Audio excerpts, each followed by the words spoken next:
Boa noite, nobre cainita! É uma honra ter você em meus domínios. Eu sou o Rodrigo Marajá e esse é o Alpha RPG. Galera, antes da gente iniciar o vídeo de hoje, eu queria pedir uma ajuda para vocês. Galera, por favor, apoiem os criadores de conteúdo. Tem uma galera incrível fazendo vídeos sobre lore, regras, livros, análises, cenários, podcasts, entrevistas, streamando jogos, e tudo que esses criadores precisam é do seu apoio. E esse apoio é totalmente grátis. É só você deixar o like, se inscrever no canal, deixar ali um comentário no vídeo, né, uma palavra de incentivo. Vocês sabem que muitos dos canais acabam parando de postar conteúdo e outros começam a espaçar cada vez mais a produção dos vídeos. E com isso, a nossa comunidade de RPG, né, de vampiro, do nosso hobby, ela acaba se tornando cada vez mais enfraquecida. Olha só, parem para pensar o quanto nós já aprendemos ou relembramos detalhes sobre o jogo de Vampire, né, devido a esses canais, como Segredos de Narrador, do grande Rô Amadeu, do Crônicas da Meia-Noite, do Cristo, né, o narrador de RPG, do Felipe Daen, do Casa Velha RPG, do Diego, do Shimu. Esses caras são incríveis. E sem contar também aqueles outros canais, né, que foram criados de certa forma recentemente e que estão trazendo um conteúdo incrível também, né? Como o Droga de Canal, do grande Lucas, o Fábulas Cotidianas, do Pontes, né, o Abismo dos Dados, do Matheus e da Nana, o Vale das Trevas, lá do Henrique e do Damascena, o Inspira RPG, da Ferdes, né, e o canal 753, que também está surgindo agora, do Henrique. Sem contar muitos outros. Toda essa galera tá na batalha, se esforçando, gravando vídeos, editando, transmitindo jogos, porque são pessoas que amam o RPG, são pessoas que adoram esse hobby. E o que a gente precisa é só do seu apoio, tá bom, galera? Apoie a gente, por favor. Mas vamos pro vídeo de hoje, que é o que interessa, galera. No vídeo de hoje a gente vai trazer como se deu o início da revolta anarquista e do principal cainita responsável por essa rebelião, o Dominique, o mercenário supremo. Como muitos Brujah, o Dominique ainda queima de ódio ao ouvir sobre as conquistas do clã Ventrue. E mesmo já tendo passado um milênio, ele ainda busca vingança pela destruição de Cartago. A sua fúria é ainda mais forte pelo fato de dele ter sido abraçado lá na cidade de Cartago, né, que foi destruída pelos Ventrue de Roma. As Guerras Púnicas, galera, foram uma série de 3 conflitos, tá? Entre Roma, que era controlada pelos Ventrue, e Cartago, que era controlada pelos Brujah. E Cartago era localizada ali no norte da África, tá? Do outro lado do Mar Mediterrâneo. E esses conflitos entre essas duas cidades aconteceu no período de 264 a.C. a 146 também a.C. E durante um século, galera, esse século de guerra, Cartago, infelizmente, foi totalmente destruída e Roma passou a dominar sozinha o mar Mediterrâneo, né? As rotas e o comércio. Na época dessas guerras, muitos vampiros Brujah de Cartago abraçavam mortais de confiança com o objetivo de passar esse legado de ódio e de vingança contra os Ventrue de Roma.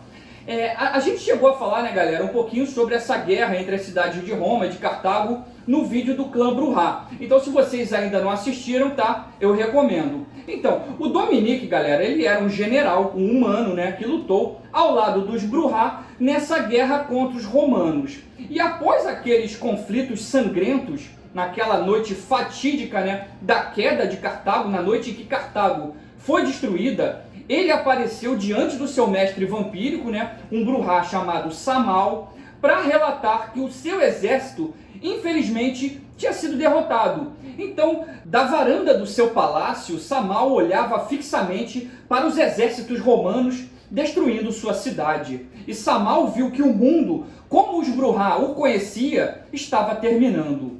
O apaixonado Matusalém então jogou Dominique contra a parede de mármore de seus aposentos, enquanto o fogo lá fora queimava, consumia Cartago. O general Dominique, ele tinha servido bem ao vampiro Samal. Ele tinha lutado com todas as suas forças pela causa Brujah, mas infelizmente não foi suficiente. E naquela noite, galera, a união entre os dois foi violentamente consumada em sangue. Samal abraçou transformou Dominique.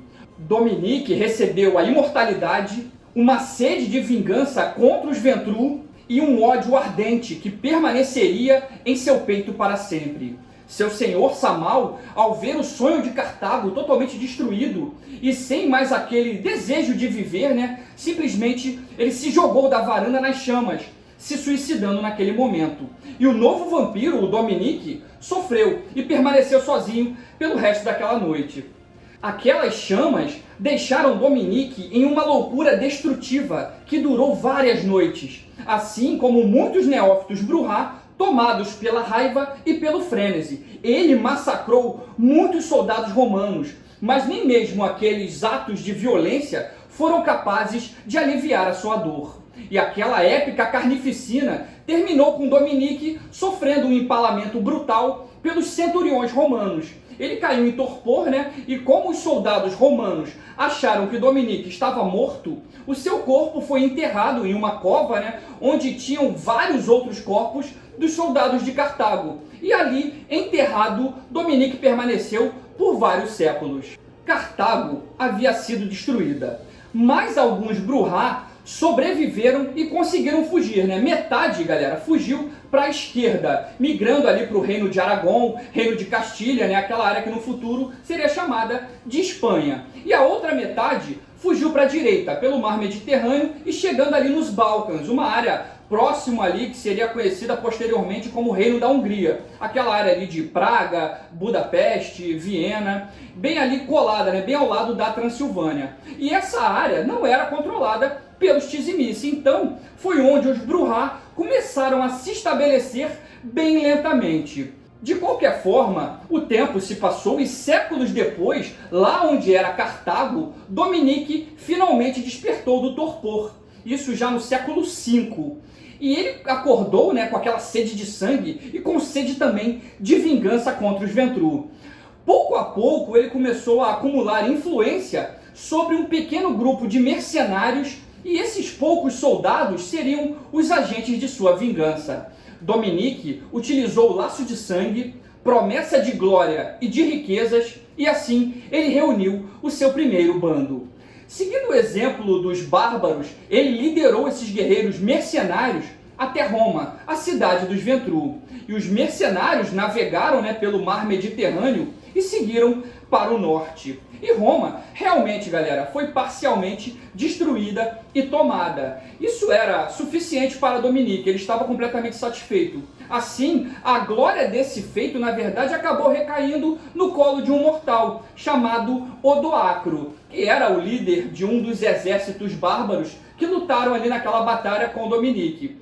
E assim, o Flávio Odoacro, em 476, ele tornou-se o primeiro rei da Itália. E esse seu reinado é visto como o marco do fim do Império Romano do Ocidente. Odoacro introduziu algumas mudanças importantes no sistema administrativo da Itália. E com o Senado romano o temendo e o apoiando, ele foi capaz de distribuir muitas terras aos seus seguidores sem muita oposição do Senado.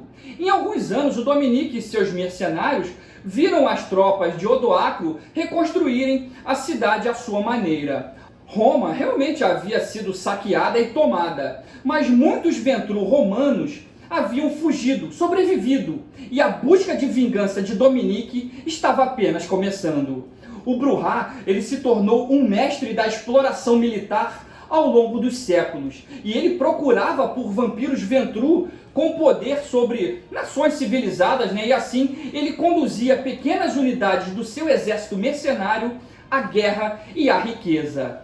Levando uma vida de renegado, ele liderou os fortes contra os fracos, lucrando com toda a sua raiva. Então, galera, no século X, ele já havia liderado várias campanhas em toda a Europa Oriental. E foi quando o Dominique e os seus homens chegaram finalmente àquela área que seria conhecida como Hungria. Essa área que o Dominique começou a controlar de certa forma, estava bem no meio ali da Europa, galera. Era bem embaixo ali da região ali do Sacro Império Romano, que era controlada pelos Ventrue. Era bem ao lado da Transilvânia, que era controlada pelos Tizimice. e também estava bem acima de Constantinopla, que era controlada pelo toreador Michael, né? E nessa mesma época, algumas famílias chamadas magiares, que eram nômades, migraram também para essa região, vindos da Rússia, né? E o Dominique começou então a influenciar esse grupo de pessoas, né, formando um exército ainda maior do que ele já tinha, né, com o objetivo, claro, de atacar os Ventrú do Sacro Império Romano. O Dominique ele estava ansioso, muito ansioso por um triunfo muito maior. Mas antes, o ambicioso senhor da guerra, ele viajou para Constantinopla para avaliar a força dos Ventrú daquela região. E o toreador Michael, o patriarca de Constantinopla, soube da presença dos Brujah. E Michael percebeu a ameaça representada por aqueles violentos mercenários. Mas o toreador, galera, ele não queria perder uma ferramenta tão útil quanto aquela.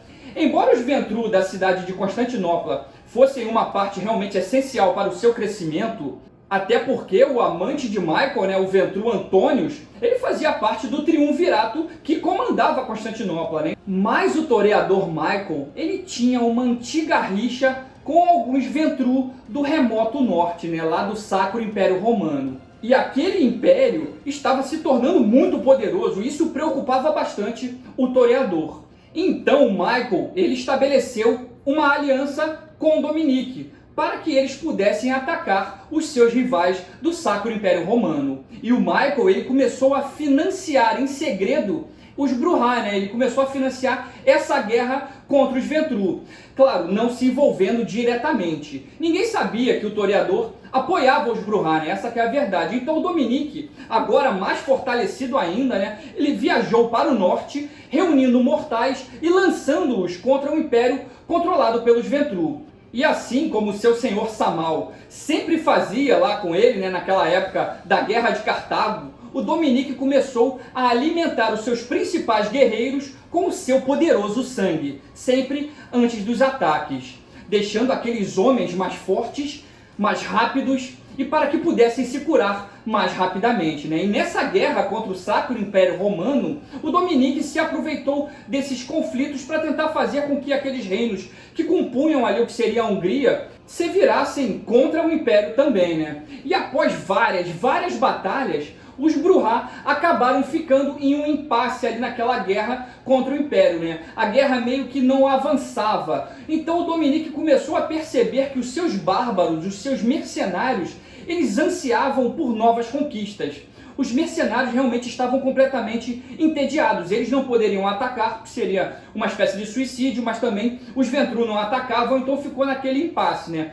Então o Dominique, ele decidiu intervir mais diretamente e se aliar aos húngaros. E assim ele começou, de certa forma, a se apossar dos principais guerreiros daquelas famílias magiares que haviam migrado para a Hungria, né? E Dominique deixou os tais guerreiros ainda mais formidáveis, completamente mais fortes. Ele recrutou vários homens para ajudá-lo e abraçou alguns dos combatentes mais promissores. Os soldados carniçais de Dominique tinham forças sobrenaturais impressionantes, né? Tudo graças à vitê do Brujah. E a disposição daqueles soldados simplesmente, galera, aterrorizava os inimigos no campo de batalha. E nessa época, o general Dominique, ele ficou muito impressionado com um determinado homem chamado Busco, que era um guerreiro formidável e exercia uma certa liderança entre os demais soldados.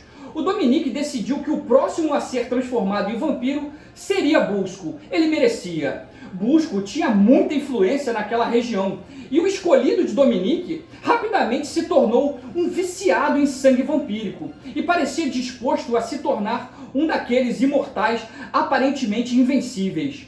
Busco era um carismático chefe húngaro, conhecido como o Homem de Sangue, e ele era capaz de reunir quase todo o seu povo contra os inimigos do norte. O seu entusiasmo pela vida foi superado apenas quando ele finalmente aprendeu sobre os vampiros e seus poderes sobrenaturais. E foi assim que ele começou a beber a vitê de Dominique. Mas Busco sonhava com o poder. O triunfo de ser um forte guerreiro não era suficiente para ele. Ele desejava poder absoluto, poder de um rei. Busco queria ser rei. E assim, seus pensamentos começaram a ser influenciados por um antigo Ventru que o observava das sombras. E esse Ventru se chamava Henrique of Fostak, que já controlava uma daquelas famílias ali de magiares estabelecidas naquela região. Ele controlava os Arpad. E durante uma das ausências do general Bruhá Dominique, Busco foi dominado e seduzido pelo Ventru Henrique. Henrique simplesmente odiava o toreador Michael. Busco, então, estava disposto a aceitar o abraço vampírico, mas não o abraço de Dominique. Então, na véspera da grande batalha, Busco, que agora estava sob influência dos Ventru, mas ninguém sabia, né? Sorrateiramente ele foi até o caixão onde Dominique dormia e antes que o Bruhá acordasse, Busco cravou uma estaca em seu coração, paralisando e colocando o general Bruhá em torpor. Secretamente, o corpo de Dominique foi enterrado sob a sombra da sua própria fortaleza, sem que ninguém visse, sem que ninguém desconfiasse. E na noite seguinte, o chefe húngaro Busco recebeu o abraço dos Ventru. Busco se tornou também um membro do clã dos reis. Aquela traição foi perfeitamente coordenada pelos Ventru. E devido ao seu relacionamento com a família Arpad, Busco logo ganhou o poder na Hungria, o respeito de seus companheiros de clã e o ódio de seus inimigos Bruhá.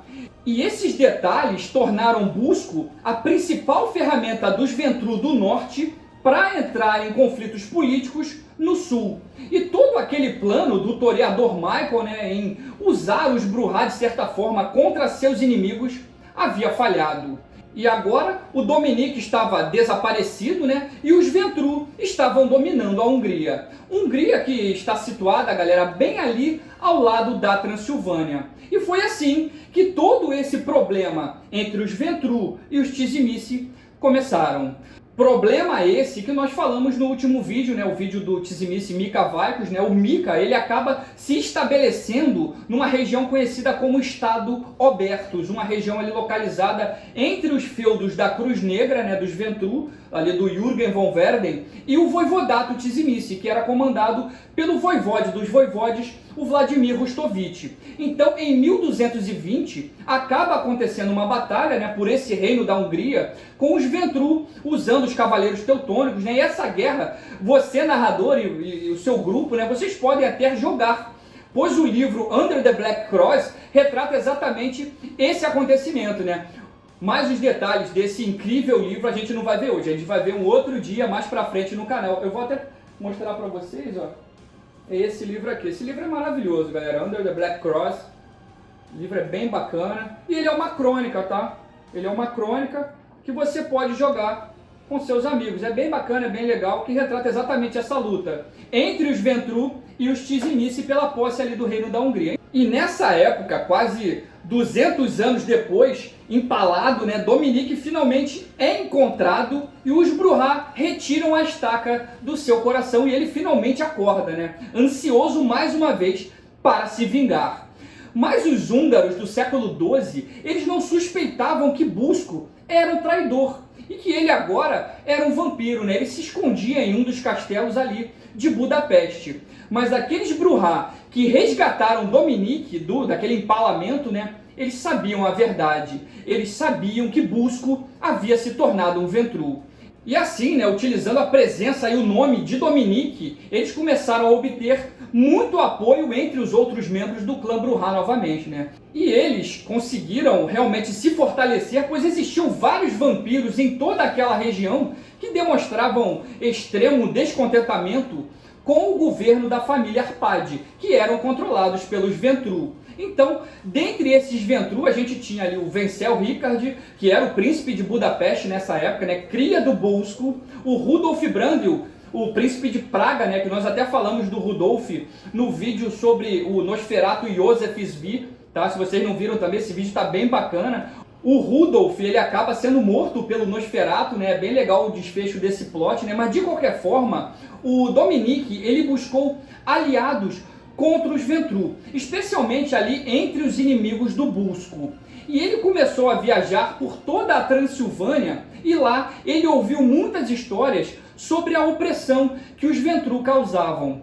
E agora, ciente de todo aquele ódio que vários cainitas da Transilvânia nutriam contra os Ventru da Hungria Ocidental, o Dominique ele começou a tirar proveito de todas essas oportunidades para finalmente realizar a sua vingança.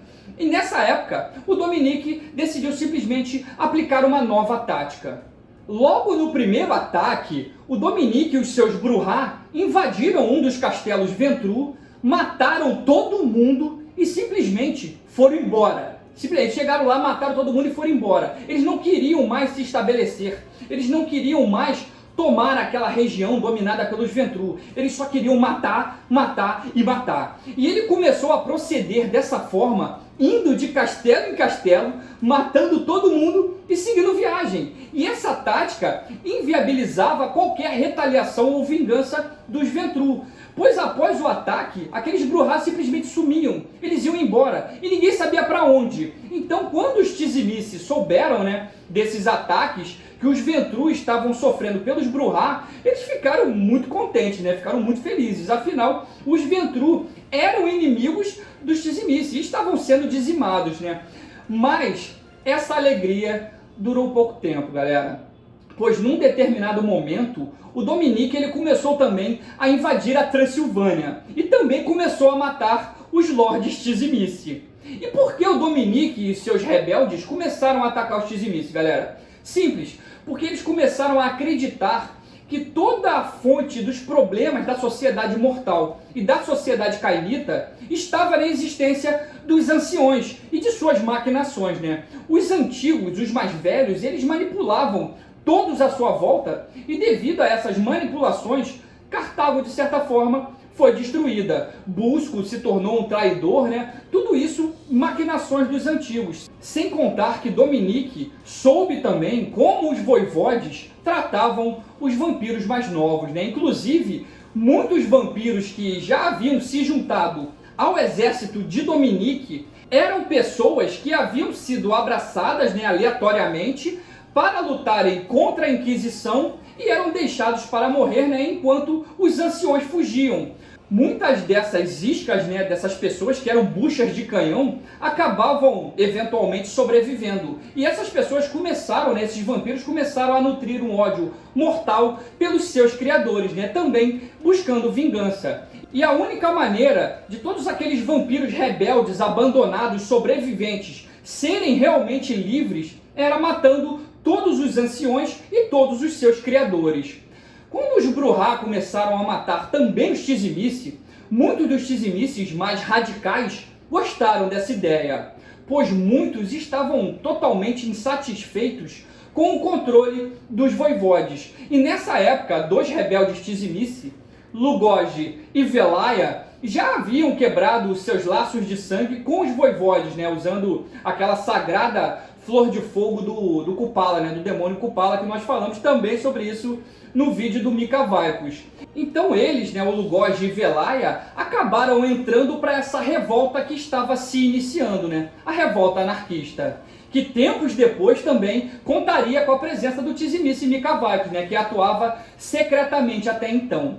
Galera, o Mika Vaikos, mesmo com o passar dos séculos, ele ainda não tinha superado o que o seu senhor Simeon e aquele malcaviano, Gregórios de Mites, o que eles haviam feito com ele, transformando ele no Drácon só para satisfazer os desejos do toreador Michael. E assim, os mais novos começaram a caçar declaradamente e matar os vampiros mais velhos, todos inspirados nos feitos de Dominique. E no século XIII, outro fato muito importante aconteceu nessa época, que logo após a queda de Constantinopla, ali durante a Quarta Cruzada em 1204, começou a Guerra dos Príncipes, que foram conflitos territoriais, que os vários príncipes da Europa travaram uns contra os outros logo após do que era conhecido como a Longa Noite. A Guerra dos Príncipes começou um pouco antes da Inquisição em si ser formada, embora os inquisidores já atuassem e fossem até inicialmente usados como ferramentas pelos anciões também, eles logo se tornaram uma ameaça muito maior para os cainitas do que os próprios cainitas uns para os outros, né? Embora não fique claro exatamente para a gente quando a Guerra dos Príncipes realmente terminou, ela provavelmente foi forçada a terminar com o surgimento da revolta anarquista, né, que estava matando todo mundo. Então, no século XIV, em 1395, os Bruhá, que haviam fugido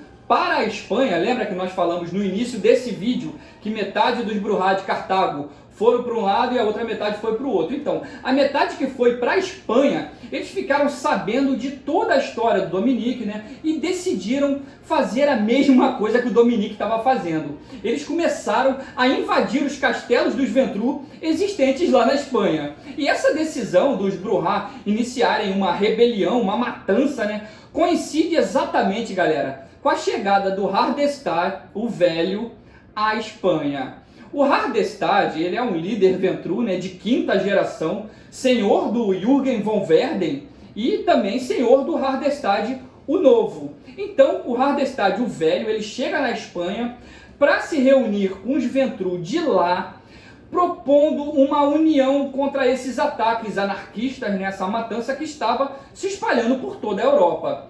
E foi exatamente nessa noite, galera, no momento que o Hardestad, o Velho, estava se reunindo com outros anciões Ventrú, debatendo ali sobre como unir forças, que os Bruhá, liderados por Patrícia Bolingbroke, atacaram o castelo onde Hardestad estava e simplesmente mataram Hardestad, galera. A Patrícia, ela diablerizou Hardestad, o Velho. Galera, a Patrícia Bolingbroke, ela nasceu em 1352 lá na Inglaterra, né? E ela era uma camponesa, uma trabalhadora. E quando ela completou 29 anos, em 1381, simplesmente explodiu na Inglaterra a revolta camponesa, que também era chamada de o Grande Levante ou a revolta de Wat Tyler, que foi uma grande revolta do povo ali londrino, né, causada por vários fatores, incluindo tensões socioeconômicas, as políticas geradas pela peste negra, né, e os altos impostos resultantes do conflito com a França durante a Guerra dos 100 Anos, né, e também a instabilidade na liderança de Londres. Então, o estopim dessa revolta camponesa, a revolta de Wat Tyler, foi quando um oficial real tentou cobrar o imposto por cabeça, galera. Assim, o valor simplesmente desse imposto ignorava completamente o rendimento dos camponeses. E como esse imposto foi contestado, isso acabou acarretando um confronto bem violento que rapidamente se espalhou pelo sudeste da Inglaterra, né? Quase toda a sociedade rural, incluindo muitos artesãos locais, oficiais de aldeia, né? Eles se levantaram em protesto, queimando registros judiciais e abrindo prisões locais, né? Libertando ali criminosos. E os rebeldes, eles exigiam a redução na tributação e o fim desse sistema de trabalho não livre, também conhecido como servidão. Então, a Patrícia Bolingbroke, ela estava entre esses camponeses, né, que se levantaram em apoio ao rebelde inglês Wat Tyler, né, líder daquele grupo com quase 10 mil camponeses que foram até Londres exigindo uma audiência com o rei. Então, ela se tornou amante do Wat Tyler, tá? Depois que o seu primeiro marido foi assassinado por um daqueles barões, né? E ela marchou ao lado de Wat Tyler, né, até Londres, mas ela foi capturada bem naquele momento. A Patrícia, ela foi jogada numa prisão, né, aonde apenas aguardava pela morte. Até que numa determinada noite, um Bruhá chamado Robin Leland, conhecido por alguns como Robin Hood, que possuía muita admiração pelos atos revolucionários da Patrícia, né? Ele visitou a cela, né, a prisão da Patrícia, e o Bruhá Robin decidiu abraçar aquela mulher. Isso aconteceu também no ano de 1381.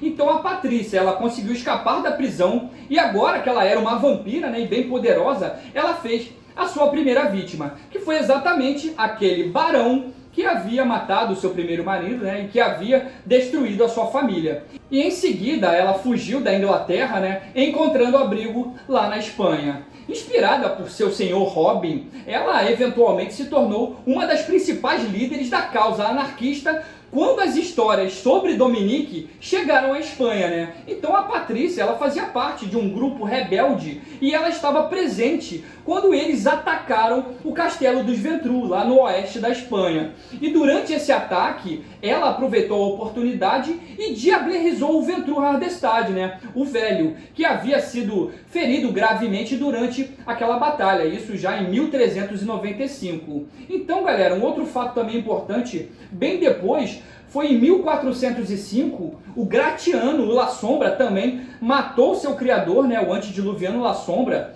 com a ajuda também de alguns anarquistas e dos assamitas, né? E alguns anos depois, um outro fato bem importante, né, em 1413, o Lugogi, o Destruidor de Sangue, com a ajuda do próprio Vaikos e da Velaia, teoricamente também diablerizou o antediluviano Tizimice. Então, após todos esses ataques, né, os anciões ficaram realmente temerosos, né? Os vampiros mais velhos, eles realmente optaram por sacrificar algum poder individual em nome de um objetivo maior, né? Eles planejavam esmagar os anarquistas por meio de uma aliança entre os principais clãs. E assim, em 1435, alguns líderes de clã chegaram a um acordo e fundaram essa seita que é conhecida hoje como a Camarilla, né? Finalmente a Camarilla é fundada. Mais um detalhe, galera, o ataque a Hardestad realmente foi divulgado. Todos ficaram sabendo, né, que Hardestad tinha sido atacado por Patrícia. Só que ninguém ficou sabendo da morte. A morte de Hardestad foi mantida em segredo. E dessa forma, Hardestad, o jovem, que era a cria do Hardestad, o velho, e se parecia muito com o seu senhor, né? Ele chegou à liderança do clã, se passando por seu pai, se passando por seu criador, e divulgando que os anarquistas haviam falhado na tentativa de matá-lo. Portanto, a Camarilla, em geral, ela não sabe que Patrícia Bolingbroke diablerizou o Hardestad o velho. Mas Patrícia havia descoberto que beber o sangue de um ancião aumentava drasticamente o seu poder. Ela ficou fortíssima. Então, em 1493, ela compareceu finalmente à Convention of Thorns para apoiar os anarquistas e para também assassinar Hardestad novamente, né, para completar o serviço, pois ela achava que realmente o Hardestad, o velho, havia sobrevivido, né? E ela realmente, durante a Convention of Thorns, ela atacou novamente o Hardestad, galera. Ela atacou de novo, só que dessa vez ela não teve sucesso, ela não conseguiu matar, né, o Hardestad novo. Ela feriu o Hardestad, mas não o matou, né? E ela acabou fugindo ali naquela correria, naquela confusão, ela fugiu para Cartagena, né? E chegando em Cartagena, a Matusalém toreador Helena, que dominava ali aquela região, sentiu a sua presença quase que imediatamente, né? E dominou a jovem Bruhá, a Patrícia, né, para que ela se tornasse um de seus assassinos. E após 30 anos de manipulação, né, ela finalmente se ligou a Helena por sangue, né, fazendo um laço de sangue. Anos depois, alguns membros da Camarilla, né, até conseguiram rastrear a Patrícia até Cartagena, então ela foi forçada a se mudar para as colônias inglesas. E assim, em 1900, a Helena convocou a Patrícia, né, e ela foi finalmente para Chicago, né? E foi lá em Chicago que ela adotou o nome de Tyler. Foi assim, galera, que ela mudou o seu nome para Tyler, que era o nome do seu amante quando mortal, né? O Wat Tyler.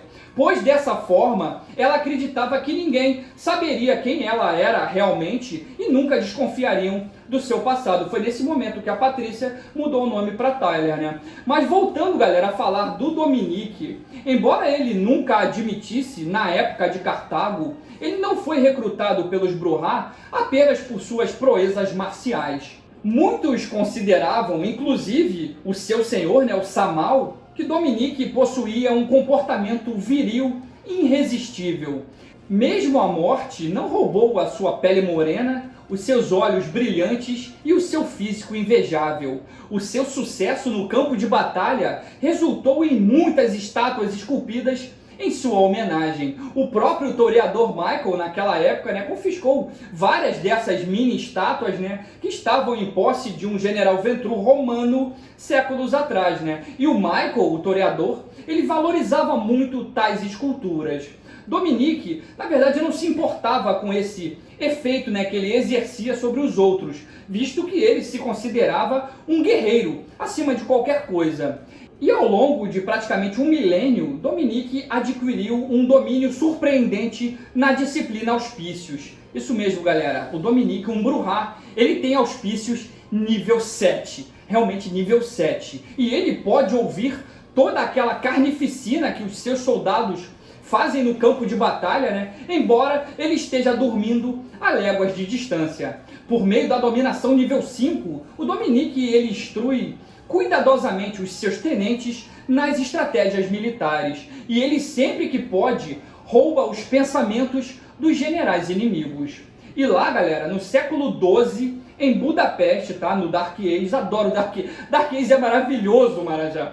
Quando ele seguia por sua cruzada pessoal contra o traidor Busco e contra os Ventru, ele procurava por mais aliados contra esses inimigos, né? Até que o Dominique foi convencido por um ravino chamado Vassili Tautus que o tizimice Matusalém chamado Iorak, que morava nas montanhas da Transilvânia, seria o parceiro, né, o aliado ideal para sua vingança. Então o Dominique ele partiu em viagem para os Cárpatos para encontrar o tal sumo sacerdote Iorak. Mas, galera, tudo era uma armadilha. Na verdade, Dominique foi influenciado por Vassili Tautus, né, pelo Ravenous, e foi capturado por Iorak. Ele foi mantido fundido com vicissitude na estrutura da Catedral da Carne.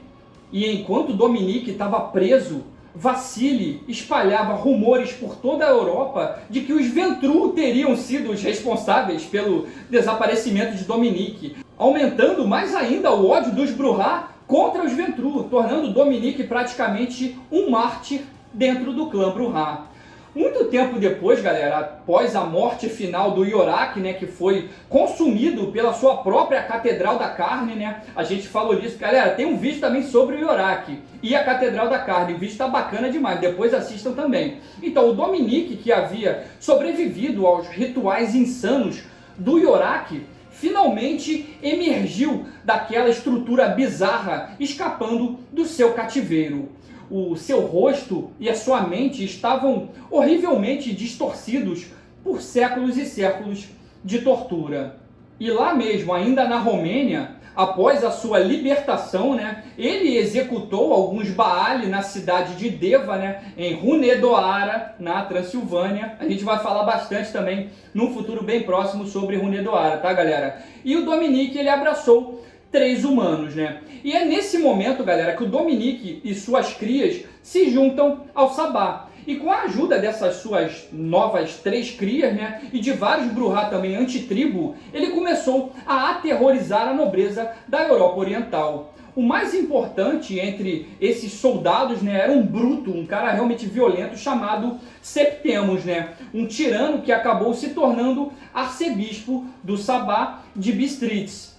Embora Dominique fosse antigo o suficiente para superar, né, as preocupações da seita e até mesmo do clã, aliar-se à espada de Caim combinava perfeitamente com a sua campanha de vingança. Então Busco, o magiar que o tinha traído, né, há 8 séculos atrás, já havia se mudado da cidade de Budapeste, né, para um refúgio bem mais ao norte. Então, no final do século XX, galera, com a ajuda de um assamita chamado Farik e também de outros assamitas antitribo, o Dominique finalmente conseguiu destruir o seu inimigo Busco. Isso já era 1990. Então, a morte final de Busco, a fragmentação também da União Soviética, a queda da cortina de sombras, né, que a gente falou também sobre a cortina de sombras no vídeo sobre a Baba Yaga, galera. O vídeo também tá incrível. Depois, caraca, hoje tem várias referências, né? Então, caiu a cortina de sombras, né? E eventualmente, todas essas situações, né, abriram novos, vastos territórios em toda a Ásia. Mas, no entanto, o Dominique, ele se afastou de tais possibilidades, né? Tendo usado aquela aliança que ele fez com o Sabá para destruir o seu antigo inimigo, né, o Busco, ele, após concluir esse objetivo, simplesmente ele deu as costas ao Sabá e decidiu se juntar nas fileiras do Incono. Isso mesmo, galera, o Dominique foi para o Incono e até hoje em dia, né, em Vampiro à Máscara, ele permanece no encono como um observador distante da sociedade cainita, né? Matusaléns como Dominique, né, e outros, eles perseguem objetivos épicos que se estendem por milênios, essa que é a verdade. Mas Dominique finalmente cumpriu o seu papel na Jihad, né? Pacientemente, ele aguarda a chegada da Gerena e as revelações das noites finais, né? À medida que o fogo da vingança diminuiu dentro do peito de Dominique, também começou a diminuir o seu controle sobre a besta. E as noites modernas, cada vez mais, presenciam Dominique sem controle, entregue bestialmente a vários surtos de frenesi assassino. Galera, eu espero que vocês tenham gostado do vídeo de hoje, tá? Nos vídeos passados eu trouxe para vocês o vídeo do Rafael de Corazon, né? Abordando ali como é que foi a fundação da Camarilla e a criação da máscara. Nós fizemos também um outro vídeo, né? Falando do Mika Vaikos e como se deu o surgimento do Sabá. E hoje eu fiz questão de trazer para vocês a história do Dominique, o cainita responsável, né, pelo início da revolta anarquista, e ainda falei um pouquinho sobre os anarquistas bem famosos, assim como a Patrícia Bolingbroke, a Tyler, né? Galera, eu vou ficando por aqui, tá? Deixem seu like, se inscrevam no canal, ativem o sininho de notificações e a gente se vê no próximo vídeo. Fui!